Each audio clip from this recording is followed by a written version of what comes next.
윤석열 대통령이 12월 3일 비상계엄 내란을 저질렀는데 우리 국민들은 지금 내란이라는 것조차 납득하지 못하는 사람들이 좀 있죠. 그런데 이제 그 사건이 어떠한 것인지 성격과 뭐 이런 것들이 대략 마무리가 된 것으로 보입니다. 윤석열 대통령의 이 계엄 혁명 프로그램 이렇게 봤을 때 우리가 이 12월 3일 비상계엄 내란을 개관하면서 어떻게 이런 것들이 나왔나 중간중간에 비어있던 부분을 이제 우리가 읽어낼 수 있게 되었습니다. 여기에서 미리 소개할 것은 헌법재판소에서 최종 변론을 할 때 윤석열 피청구인이 직접 한 이야기가 있습니다. 그게 뭐냐 하면 이렇게 말을 합니다. 영화나 소설에 나오기도 하지만 현실적으로 이런 일을 하려면 군으로 국가를 완전히 장악하는 계획과 정치 프로그램을 미리 가지고 있어야 합니다. 이게 본인의 말입니다. 현실적으로 하려면 이라고 했고 여기에 필요한 것이 군으로 국가를 완전히 장악하는 계획 그리고 그 정치 프로그램이 있어야 한다. 이렇게 본인이 이야기를 했습니다. 헌법재판소에서. 그런데 윤석열 대통령이 무엇이 있어야 한다. 그런데 나는 그게 없다든지 이런 말을 했을 때는 이렇게 명확하게 구체적으로 어떤 계획, 어떤 프로그램이 있어야 한다고 말을 했을 때는 그것이 있더라. 그런 것이죠. 우리가 많이 경험했죠. 뭐 다들 알고 있을 겁니다.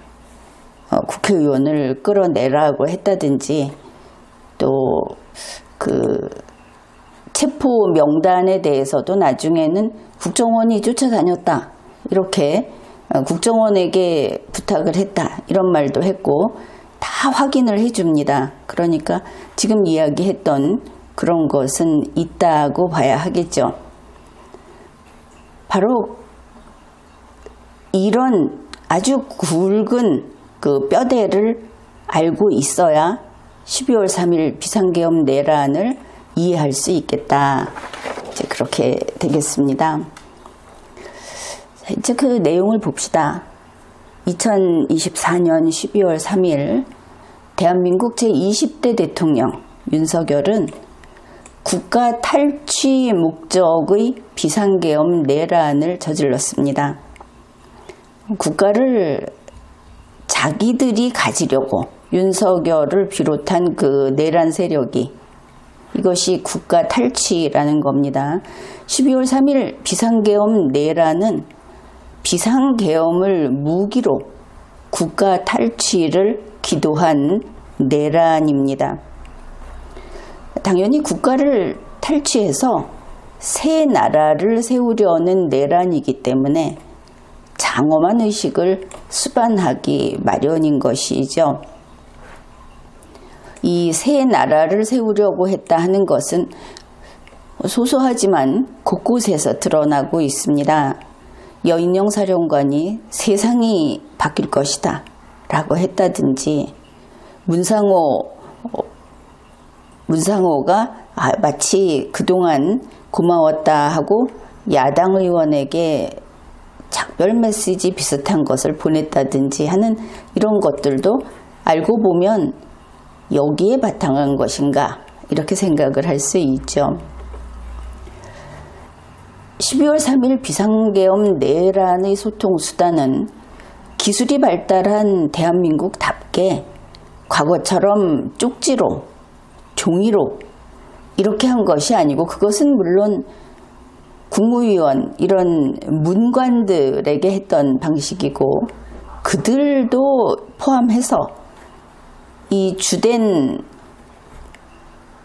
활동을 했던 계엄군, 경찰, 또 현장에 있는 공무원들, 이들은 영상, 문자 메시지, 비화폰 이런 것으로 소통을 했습니다. 이것으로 지시를 하달하고 또 현장의 상황을 그때그때 보고받고 수정해서 지시하고, 이런 아주 기술적인 운영을 한 것을 알 수 있습니다. 12월 3일 비상계엄 내란이라고 하는 것은 국제적으로 대단히 유명해졌습니다. 2024년 대한민국 비상계엄이라고도 하고 12.3 내란이라고도 하는데, 위키피디아에서 이것을 올려놓고 있습니다.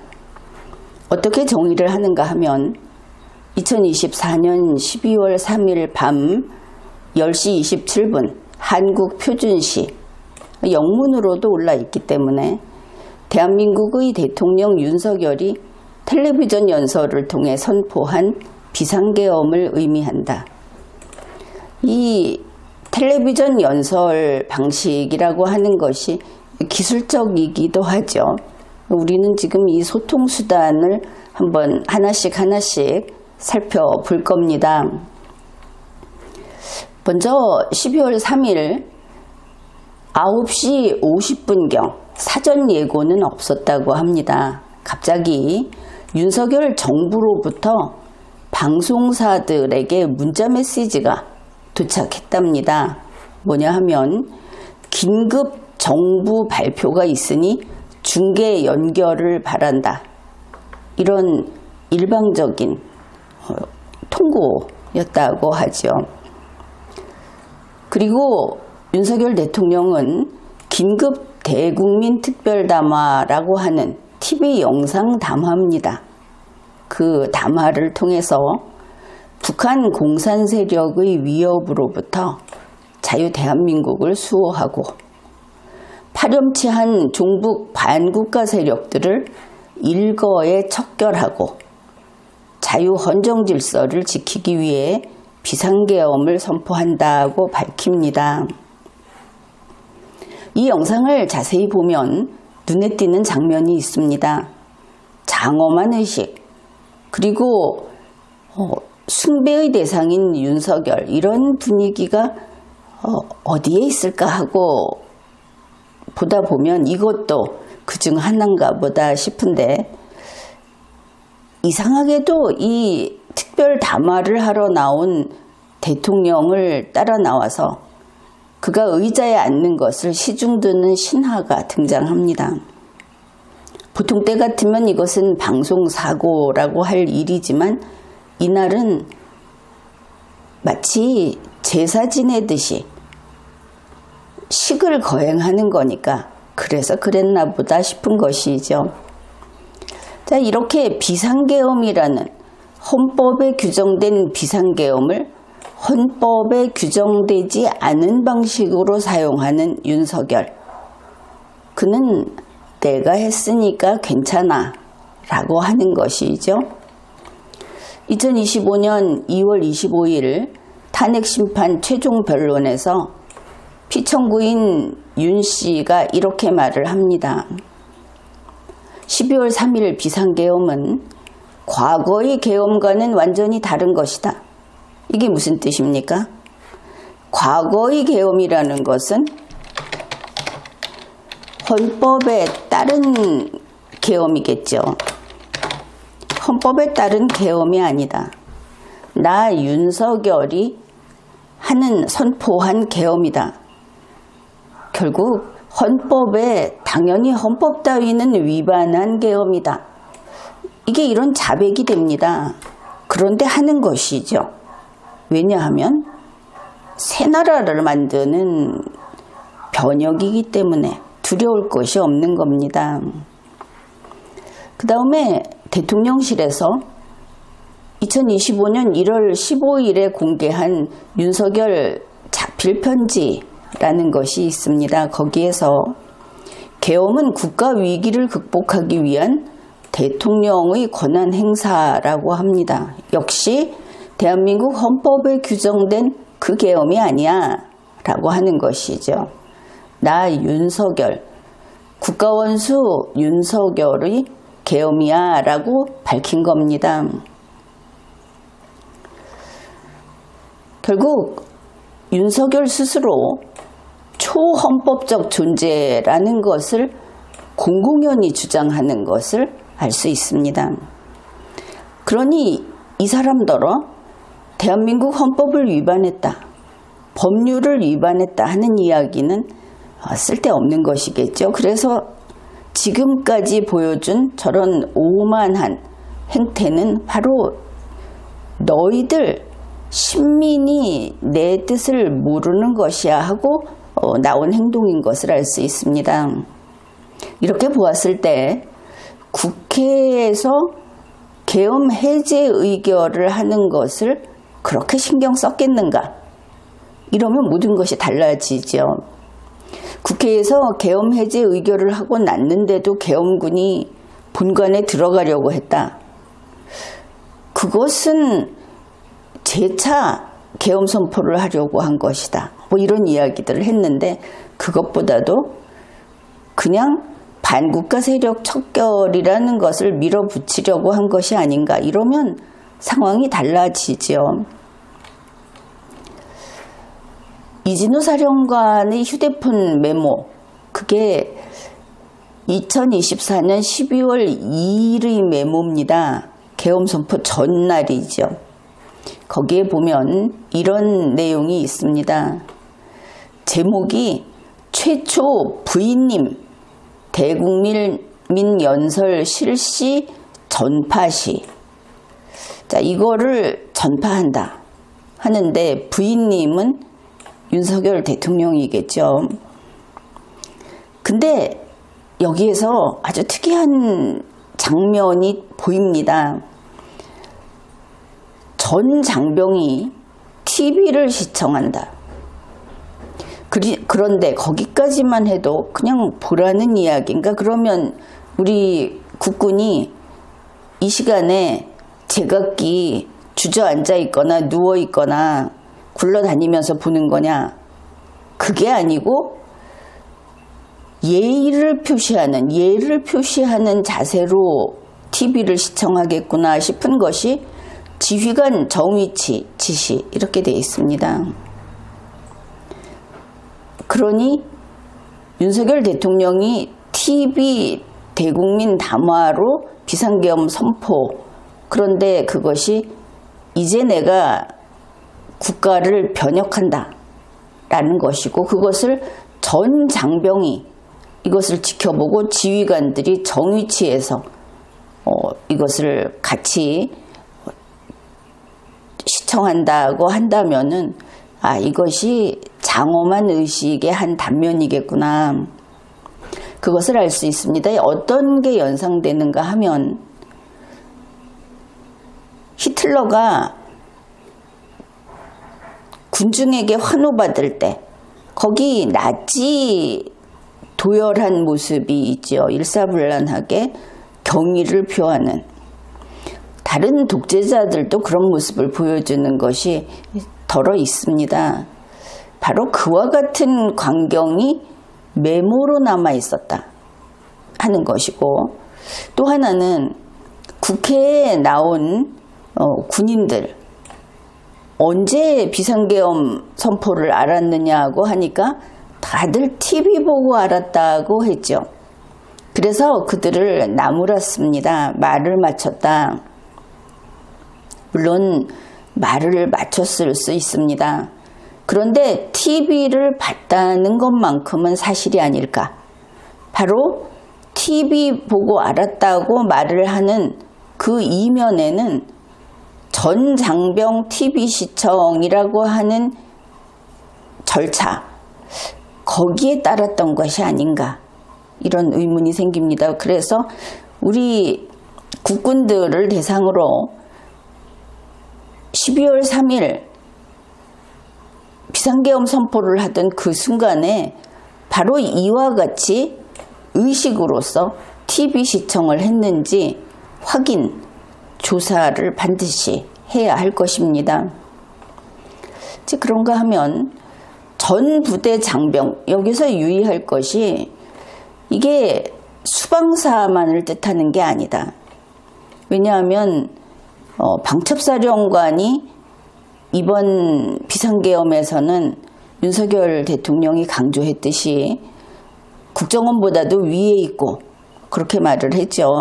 그래서 방첩사령관의 지시에 따라 그리고 이번 행사를 설계하는데 김용현 장관이 물론 위에 있습니다. 그런데 이렇게 된 걸로 봐서는 수방사만의 구상이 아니고 이것이 전군에 대한 구상이다.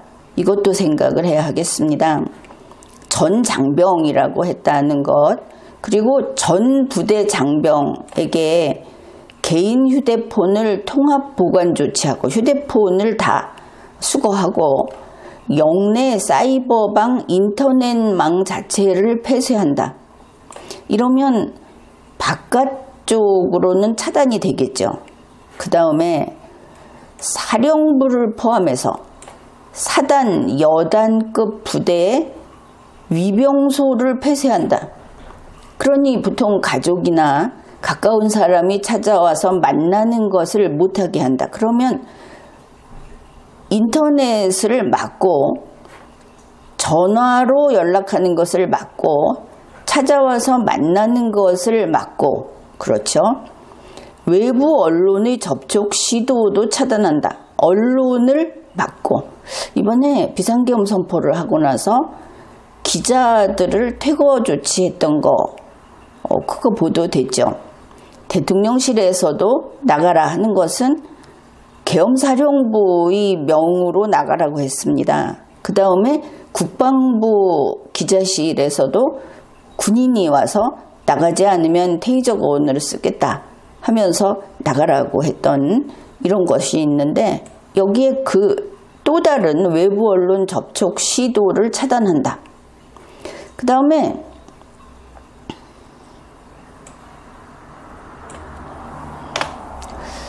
결국 이렇게 보면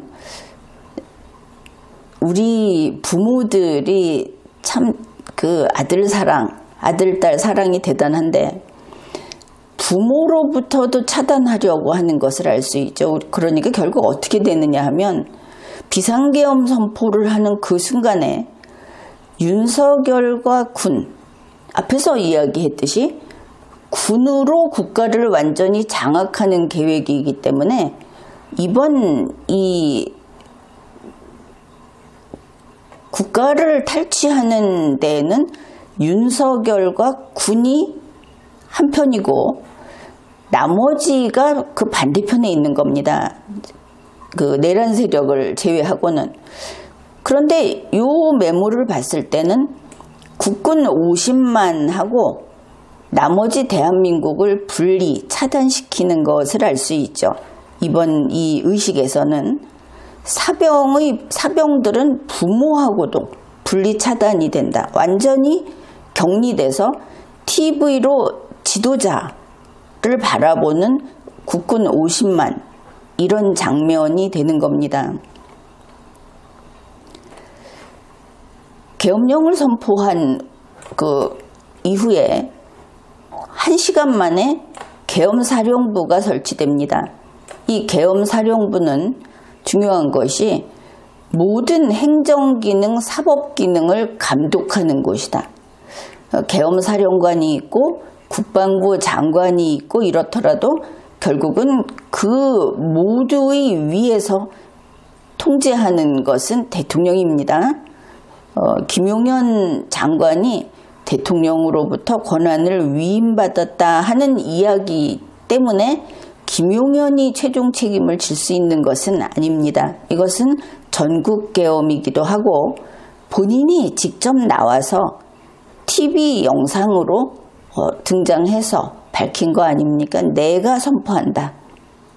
거기에는 달리 책임자를 찾아낼 까닭이 없는 겁니다.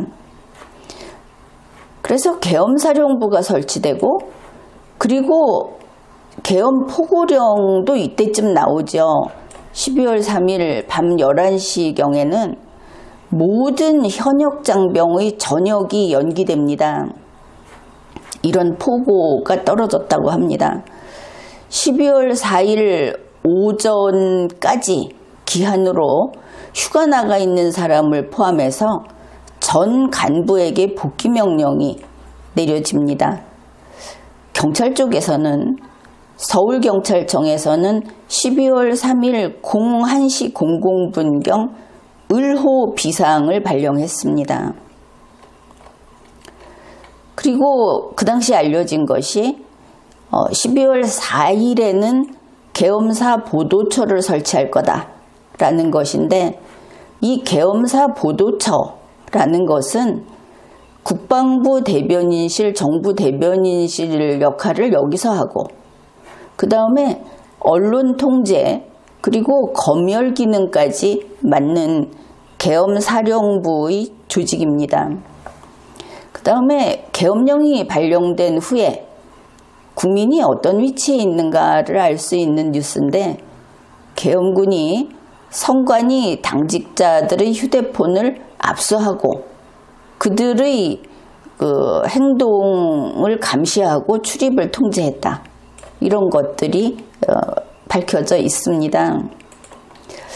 자, 내란 명령을 하달받은 것은 역시 영상, 문자 메시지, 비화폰 이런 것들이었다. 비화폰이 지금 얼마나 나가 있는지, 그 비화폰을 직접 받은 사람들은 비상계엄에 각각 중요한 역할을 맡은 사람이라는 것을 알 수 있죠. 이거를 다 제대로 조사를 해야 할 겁니다.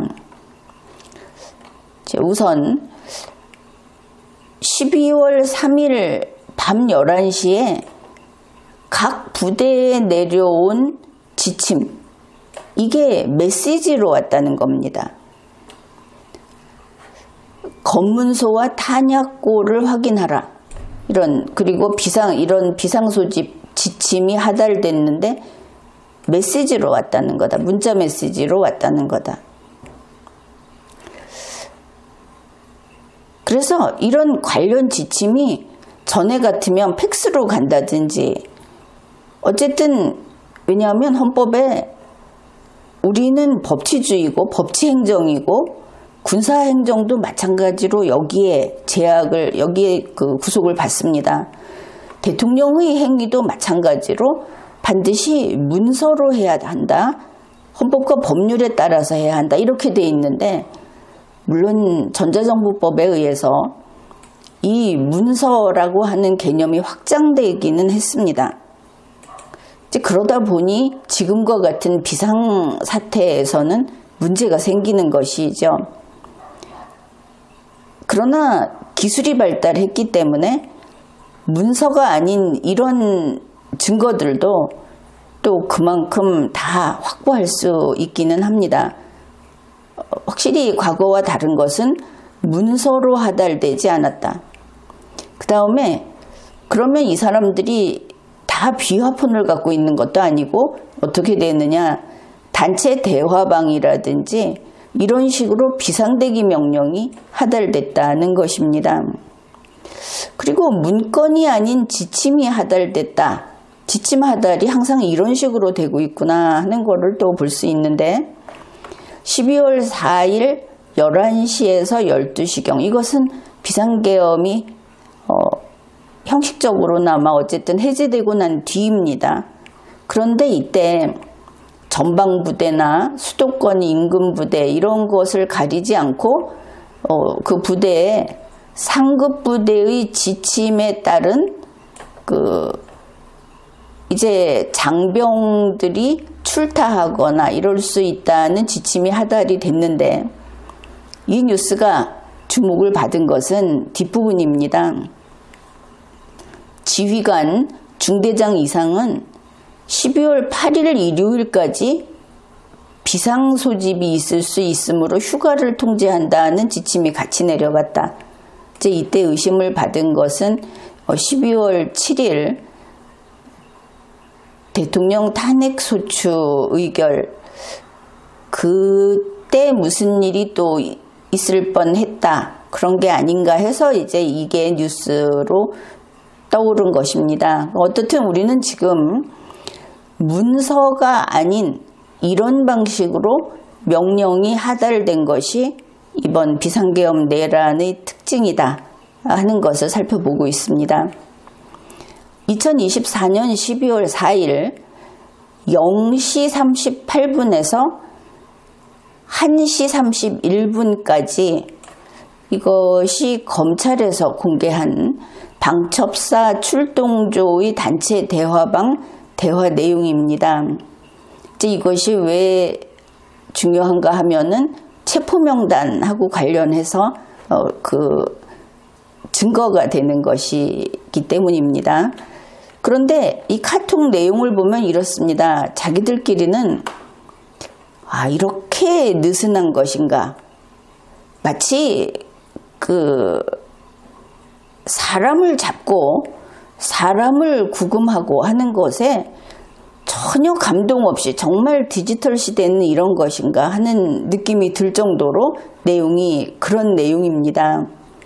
0시 38분 현재 이동하시는 팀 카톡입니다.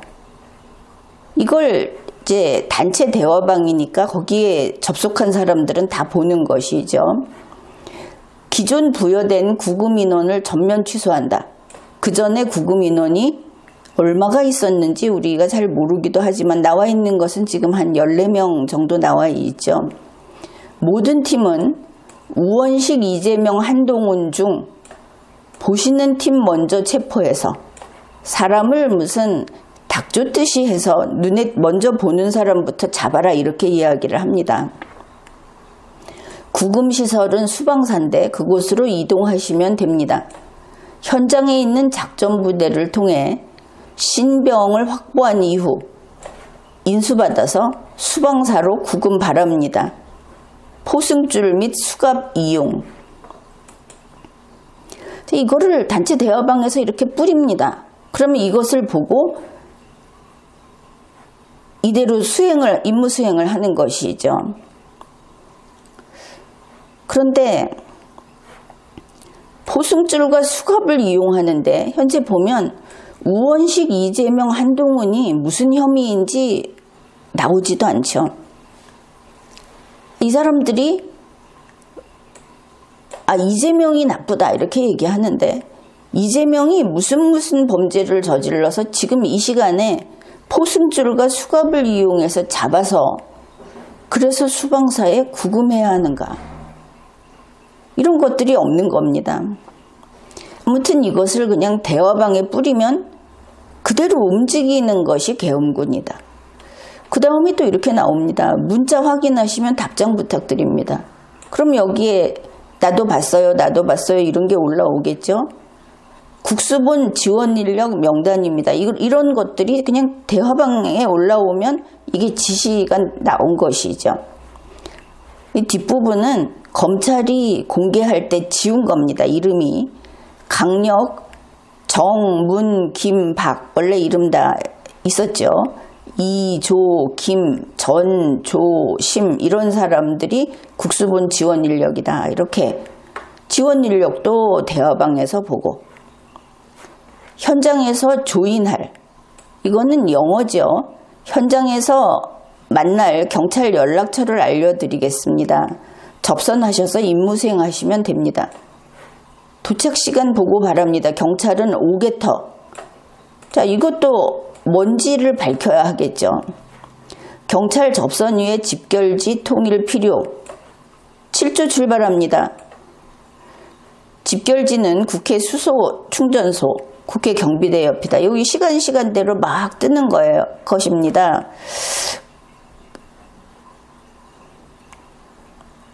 전 팀은 집결지로 이동할 것. 집결지에서 경찰과 조인하여 팀 편성 후 바로 임무 수행.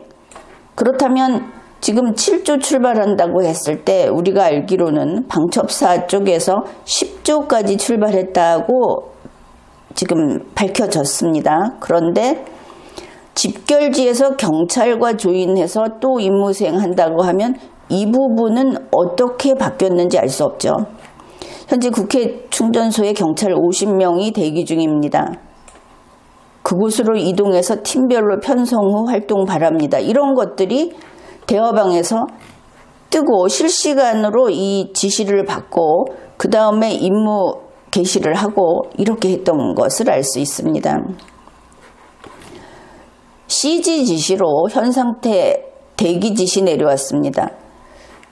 그래서 CG는 커맨딩 제너럴 해서 뭐 사령관으로부터 정도로 생각을 해볼 수 있겠습니다.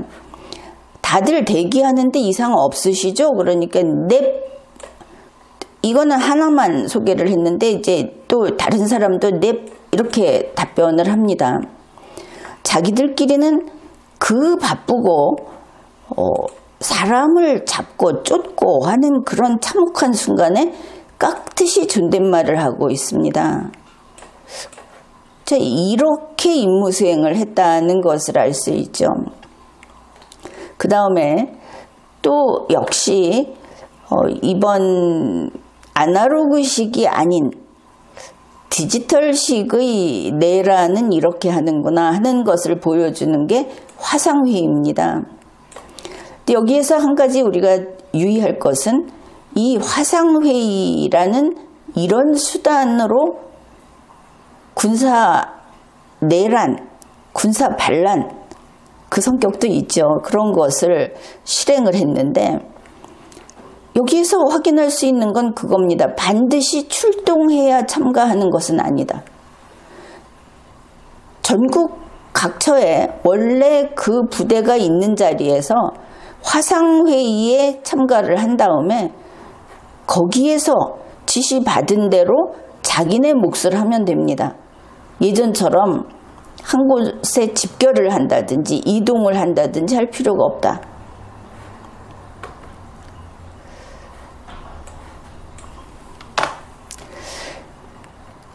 우선 지금까지 밝혀진 바로는 김용현 국방부 장관의 화상회의는 2번 있었습니다.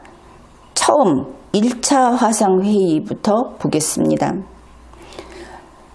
12월 3일 비상계엄 선포 직전이라고 MBC가 보도를 했는데 선포 직전 어떤 곳에서는 밤 10시 30분 그러면 선포한 때가 아닌가 이렇게도 보이는데 아무튼 MBC는 이렇게 보도하고 있습니다.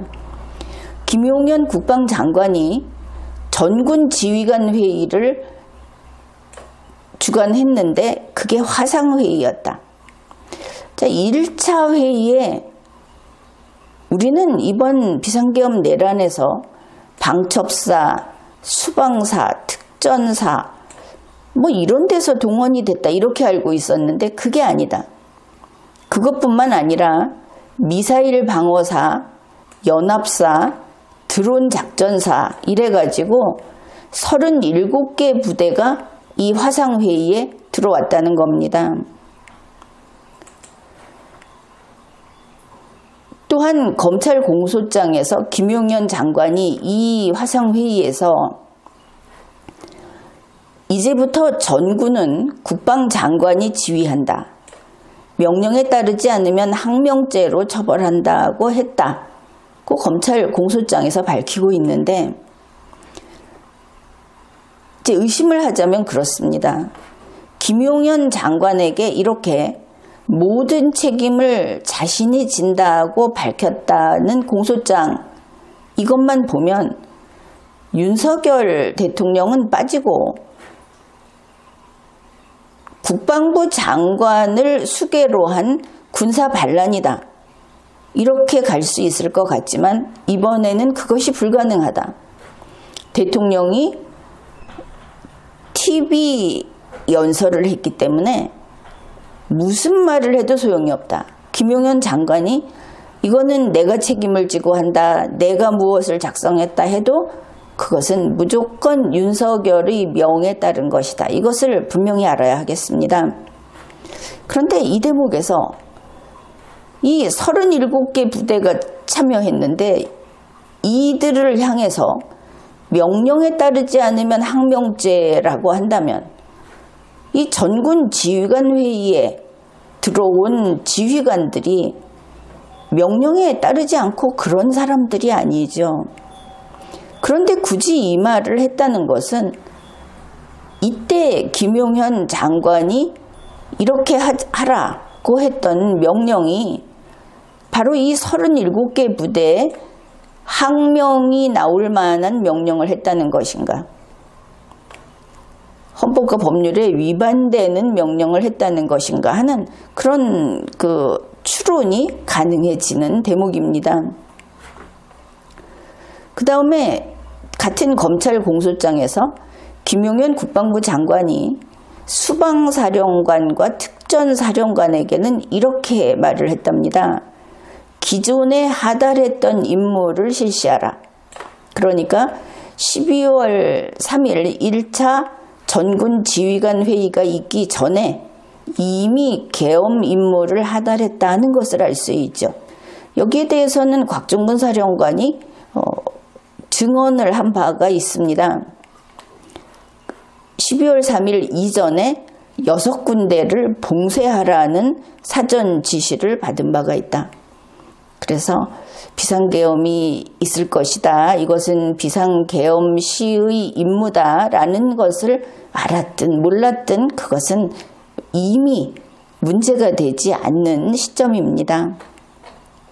사실을 다 밝히고 지금까지 알려진 것 이외에도 더 밝히고 저 윤석열 대통령의 군으로 국가를 완전히 장악하는 계획, 그 정치 프로그램, 이것을 누구라도 내놓는 것이 이번 이 내란을 제대로 마무리해 가는 그런 수순이 될 겁니다. 그 다음에 김용현 국방부 장관은 전군 지휘관 회의를 2차 화상회의로 또 열었습니다. 이거 MBC 보도에 따른 겁니다. 이 자료는. 국회에서 계엄 해제 요구안이 통과된 뒤 이제 12월 4일 새벽 3시 33분, 그러니까 이게 통과된 이후죠. 이때가 1시 1분, 1시 2분 뭐 이렇게 이야기를 하니까. 그런데 이게 좀 국민들에게는 놀라울 겁니다. 국방부 장관이 계엄 해제 요구 의결이 된 이후 12월 4일 3시 33분부터 오전 10시 52분까지 7시간이 넘도록 이 전군 지휘관 회의를 화상회의를 했다는 겁니다. 그리고 국방부가 제출한 화상회의 로그 기록에 따르면 여기에 부대 20곳이 참여를 했다고 하는데 육군, 해군, 공군의 본부, 해병대, 지작사 예하부대 이렇게 참여했다고 합니다. 자, 이 동안에 무슨 회의에서 무엇을 다루었고 또 이 시간 동안에 증거를 인멸했는지 어느 선까지만 밝히고 나머지는 덮기로 그랬을 가능성이 많겠지만 그런 논의를 했는지 하는 것들을 다 밝혀야 하겠습니다. 이진우 수방사령관 휴대폰 메모 2024년 12월 2일, 그러니까 이런 어떤 의식을 한다든지 어떤 군을 동원한다든지 하는 것들이 다 휴대폰 메모, 그래서 이것을 지휘관들한테 전송을 하고 보고도 하고 지시도 그렇게 나오고 이런 것들을 보고 있습니다. 이번에 이 내용은 김용현 장관이 화상회의를 하고 나면 그 직후에 무엇을 한다라는 것을 메모한 겁니다. 수신 태스크포스 출동을 지시한다. 이 수신 태스크포스라고 하는 것은 이진우 수방사령관이 설치하고 훈련을 시키고 했던 특수임무 별동대라고 합니다. 좀 일찍 설치됐습니다. 2024년 2월부터 설치가 됐는데, 이거는 군사시설에 대한 대테러 작전을 맡는 특수임무부대.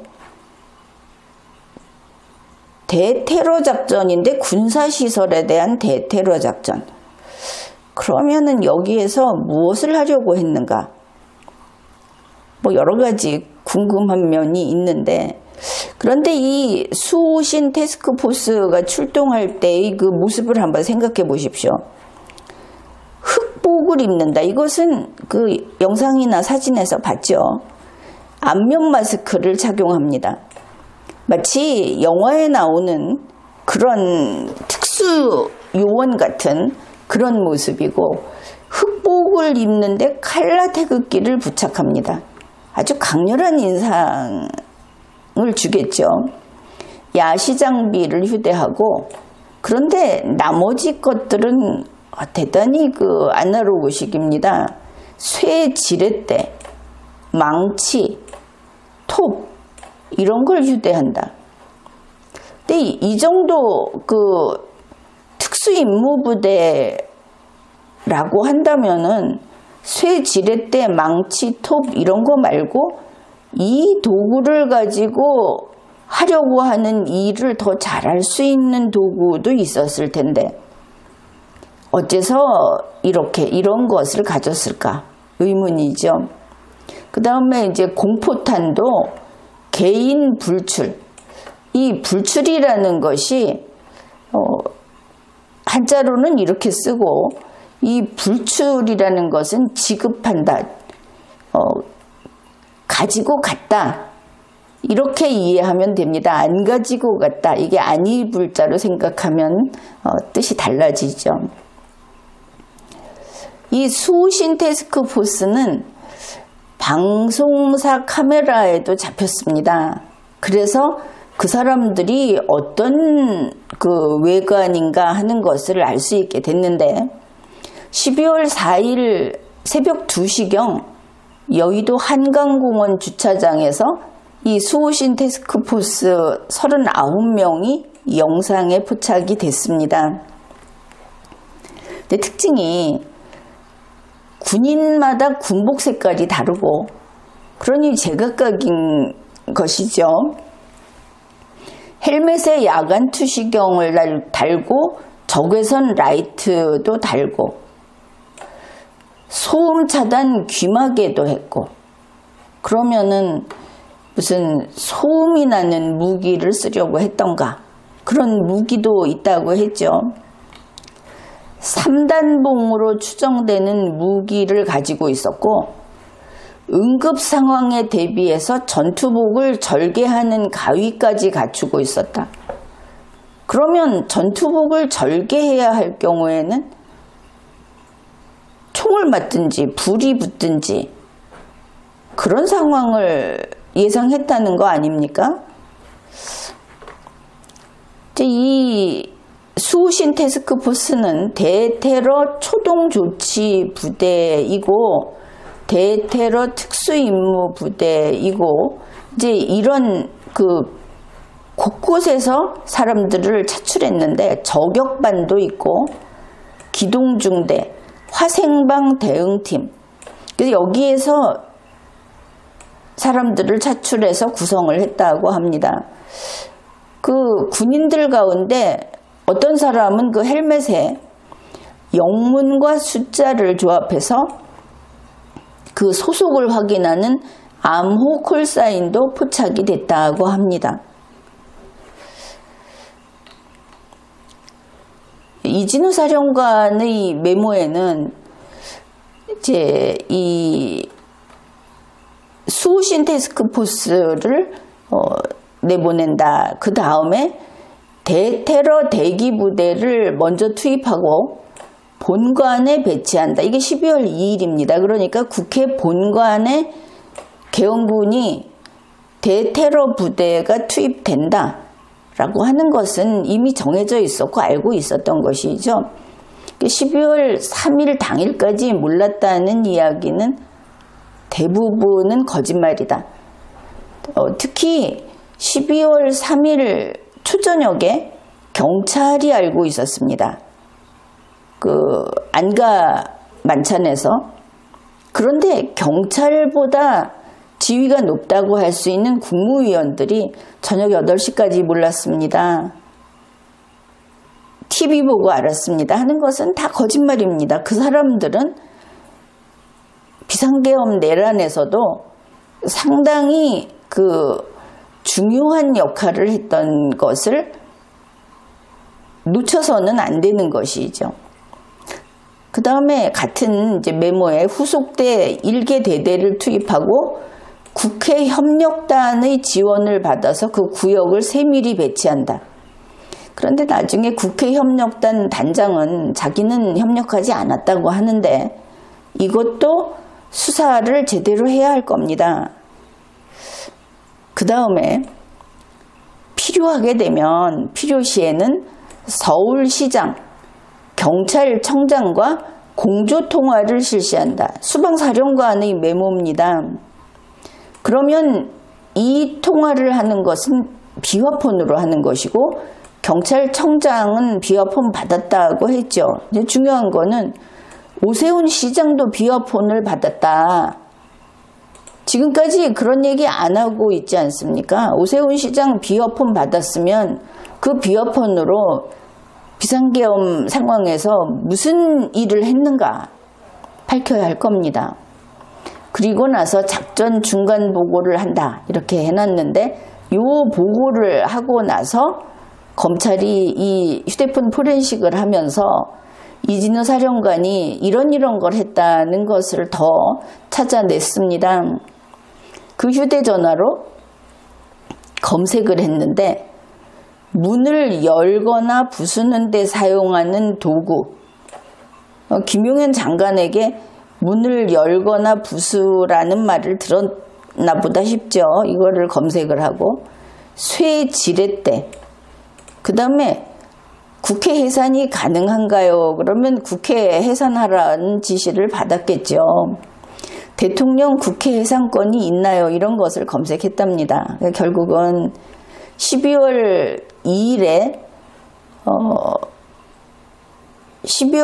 이런 메모를 작성을 했고 김용현 장관에게서 국회 해산, 대통령이 국회를 해산시킨다 라는 것까지 이야기를 들은 것을 알 수 있습니다.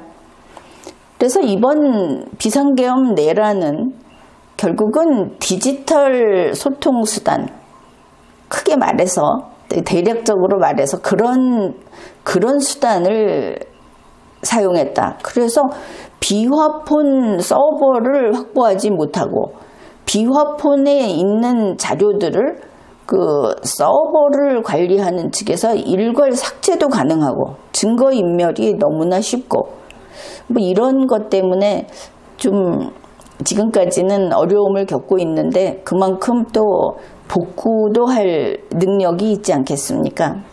그래서 이제 이런 것들을 살펴봤습니다. 다음입니다. 12월 3일 비상계엄 내란을 이제 진압을 했는데 아직 다 안 됐죠. 그 진압 1단계, 이 1단계가 우리가 다 지켜본 겁니다. 그것들을 차근차근 확인해 봐야 하겠습니다. 내란의 도구는 위법한 비상계엄이었습니다.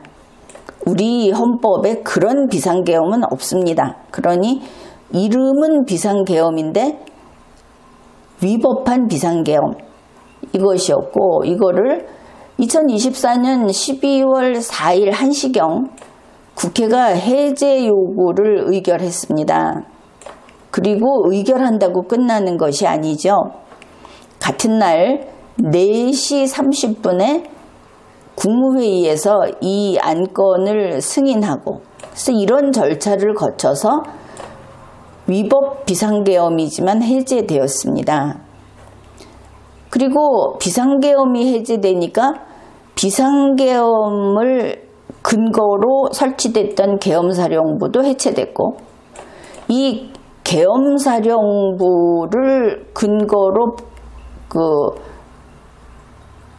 발포한 계엄포고령 제1호도 효력이 상실됐습니다. 이렇게 차례차례로 쫙 다시 원상태로 돌아갔다고 하지만 원상태로 돌아간 것은 아니죠. 이 효력을 상실시켰을 뿐입니다. 있었던 일은 없었던 일로 되지 않는다. 여기에서 확인할 것이, 국회에서 비상계엄 해제 요구 의결을 할 때 국회가 어떠했는가를 보면은, 국회가 재적의원이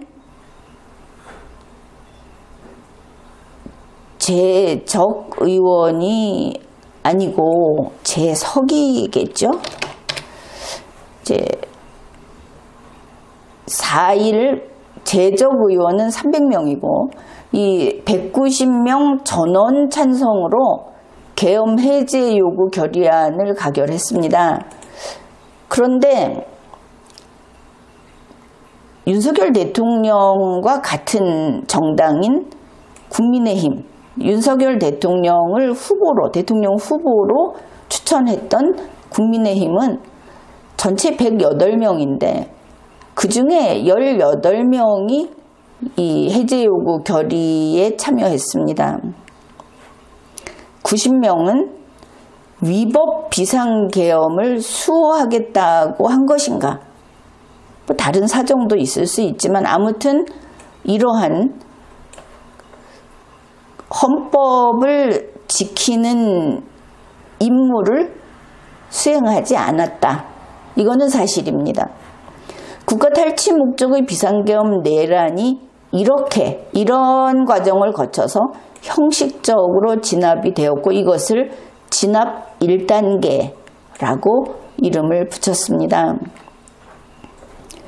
그 다음에 내란 수계와 그 일당에 대한 헌법적 진압이 이어졌습니다. 내란 수계 윤석열 탄핵소추 의결이 그것입니다. 이 탄핵 소추안을 발의한 것은 2024년 12월 4일 국회의원 190명이 발의를 했는데 이것이 12월 7일 회의가 안 됐습니다. 그 회의가. 그래서 이게 불성립해버립니다. 이제 발의한 것은 그대로 두고 회의에서 의결을 해야 되는데 이게 불성립했고, 국민의힘 소속 의원들은 이때 당론을 탄핵소추에 불참한다고 정하고 당론에 따르라고 했습니다. 바로 이 대목에서 국민의힘은 반군화했다. 결국 내란 세력화했다. 이렇게 평가하겠습니다. 그 다음에 12월 14일에 회의를 개최합니다. 여기에서 대통령 탄핵소추안이 가결됐고 이때는 이게 재적의원이죠. 재적의원 300명이 전원 참석했고 그 중에 찬성이 204명. 그러니까 나머지 이렇게 돼가지고 탄핵소추안이 가결됐습니다. 지금 헌법적인 진압을 하고 있습니다. 그 다음에 내란 수계 윤석열 헌법재판소의 대통령 탄핵 심판이 시작이 됐습니다. 헌법재판소는 이 탄핵소추안이 국회에서 가결돼서 헌법재판소에 접수됨으로써 이 절차를 개시하는데 헌법재판소가 접수받지 않을 수도 있습니다. 뭐 문제가 있다. 그런데 이렇게 중요한 사안에서는 그런 일이 잘 없죠.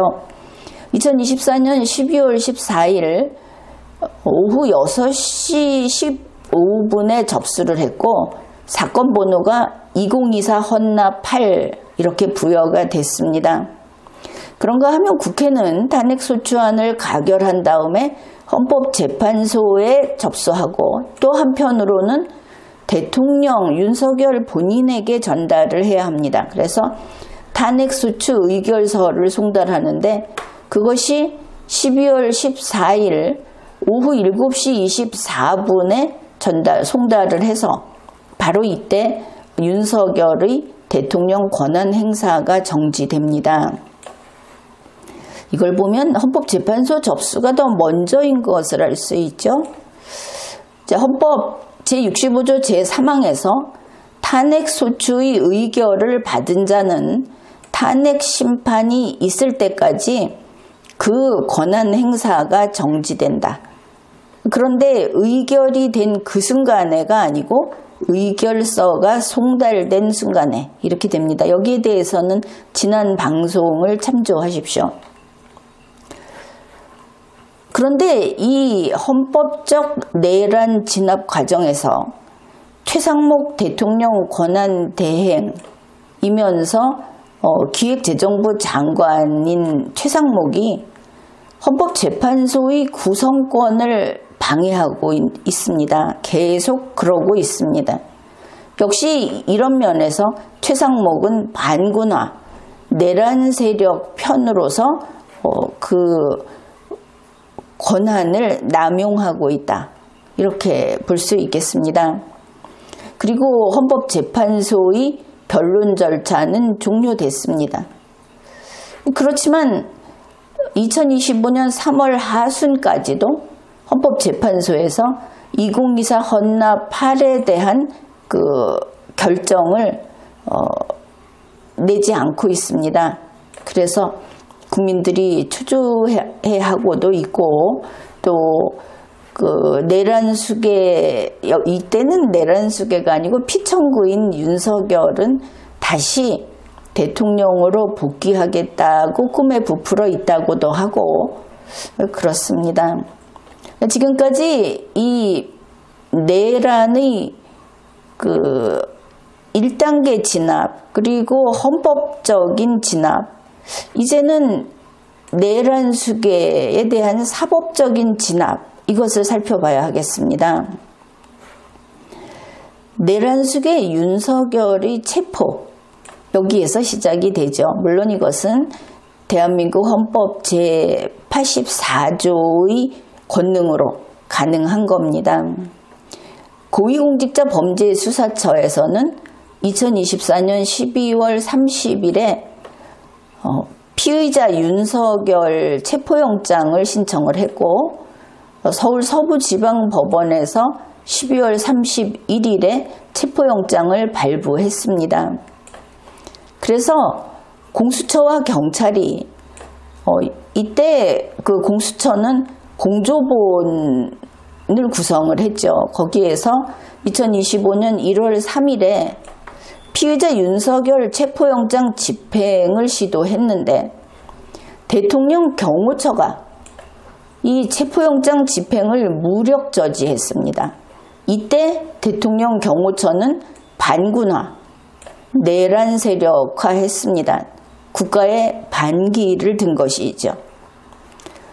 그 다음에 서울 서부지방법원은 2025년 1월 7일 체포영장을 재발부 했고, 공수처와 경찰, 공조본에서는 2025년 1월 15일에 피의자 윤석열 체포영장을 집행했습니다. 이때 체포됐습니다.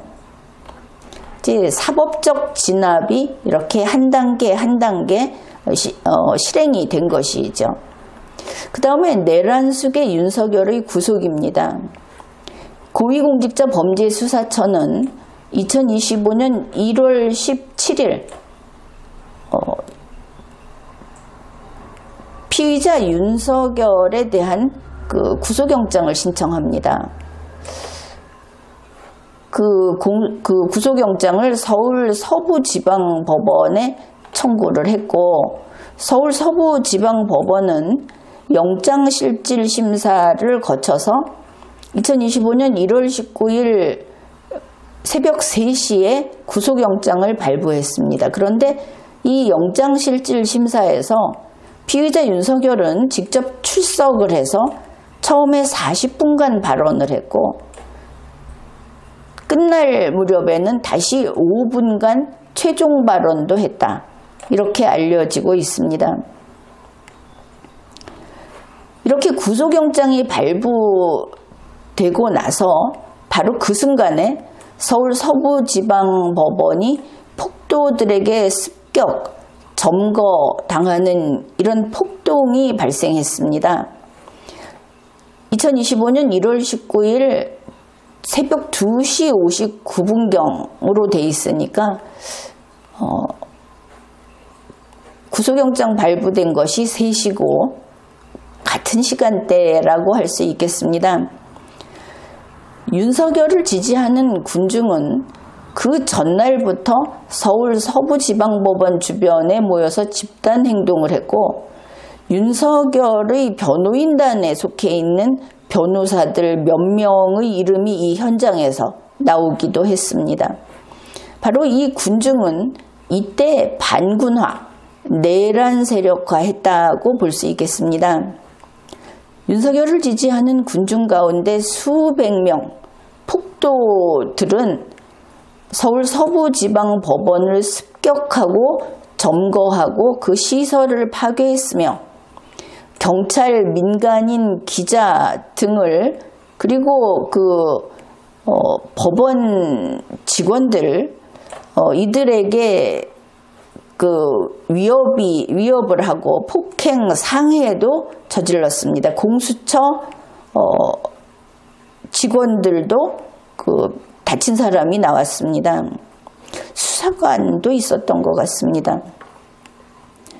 이것은 내란 및 법관 살해 미수 사건으로 판단이 됩니다. 흉기를 소지한 폭도가 구속영장을 발부한 차은경 판사를 색출하면서 7층까지 이곳저곳을 뒤지면서 수색을 하면서 몰려 올라갔기 때문입니다.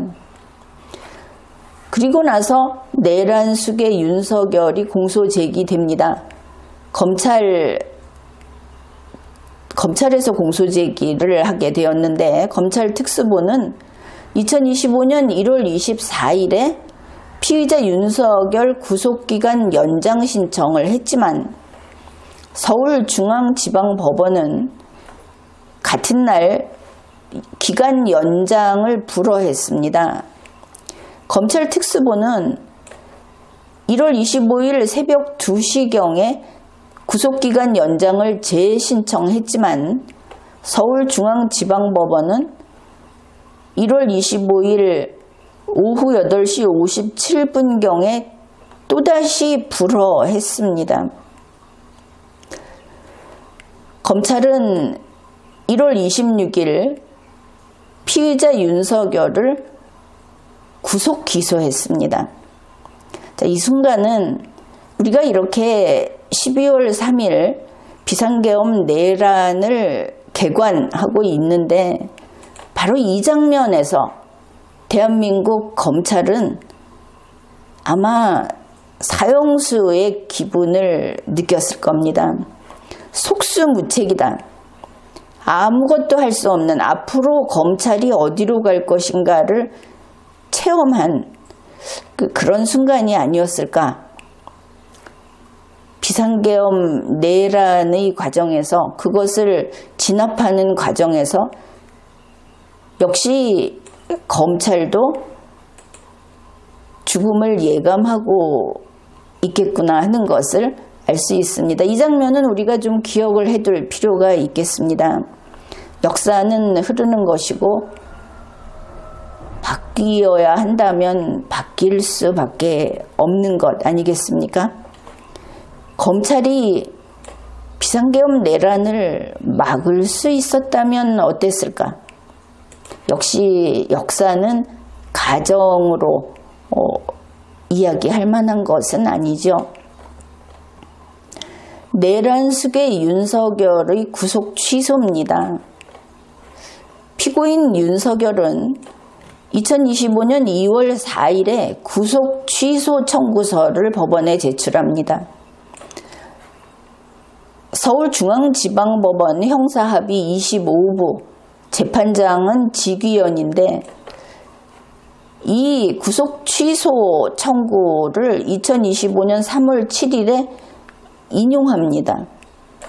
그런데 여기에서 문제가 있습니다.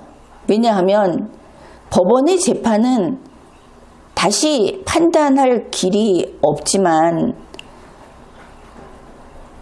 법관이라 하더라도 현행 법을 위반하면 안 됩니다. 이것은 사법정부가 책임져야 하는 문제입니다. 지금까지 그냥 두고 있죠. 현행 형사소송법을 위반한 위법 판결입니다. 형사합의 25부는 위법한 판결을 했습니다. 이 문제는 그냥 덮고 갈 수는 없습니다. 게다가 형사합의 25부 지귀현 재판장이 있는 여기에서 12.3 내란과 관련된 피고인들 재판을 하고 있는 것으로 보도되고 있습니다. 이것은 공정성을 상실한 겁니다. 이런 면에서 일단은 서울중앙지방법원 형사합의 25부가 반군화했다. 이런 의심을 받을 수 있고 내란 세력화했다는 데까지 갈 수 있고 이렇게 되면 사법정부도 국민의 신뢰를 잃을 수 있다. 그것을 생각해야 할 겁니다. 아무튼 이러한 위법한 판결로 구속 취소 재판을 했는데 검찰 특수본에서는 즉시 항고를 주장했지만 심우정 검찰총장은 2025년 3월 8일에 항고 포기 수사 지휘권을 발동했습니다. 법무부는 석방지휘서를 팩스로 서울구치소에 보냈고 결국은 출소 절차를 진행해서 피고인 윤석열이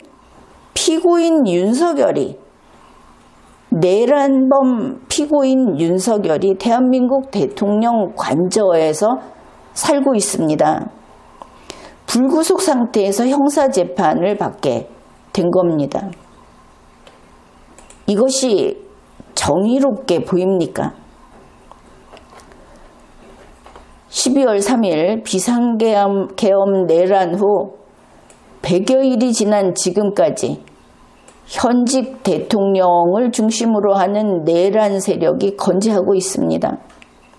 그런 의미에서 대한민국은 2024년 12월 3일 그때와 크게 다르지 않은 오히려 그 영역이 확장된 이런 여전히 위난 상태에 처해 있습니다. 세계는 대한민국을 내전 중인 나라, 민주주의가 파괴되어 독재화된 국가로 평가하고 있습니다. 이렇게 현직 대통령 윤석열이 나라를 탈취하겠다 하는 내란을 일으킨 12.3 비상계엄 내란, 여기에서 발달한 기술, 그것을 어떻게 악용했는지, 그리고 그 진압은 어떻게 해가고 있는지, 헌법적인 진압도 아직 끝이 나지 않았고 사법적인 진압도 얼마나 더 어려운 고비를 넘겨야 할지 모르는 상황이고 이렇습니다. 그러나 그런대로 현 시점에서 12.3 비상계엄 내란을 개관해 보았습니다. 지금까지 리걸마인드 연구소였습니다.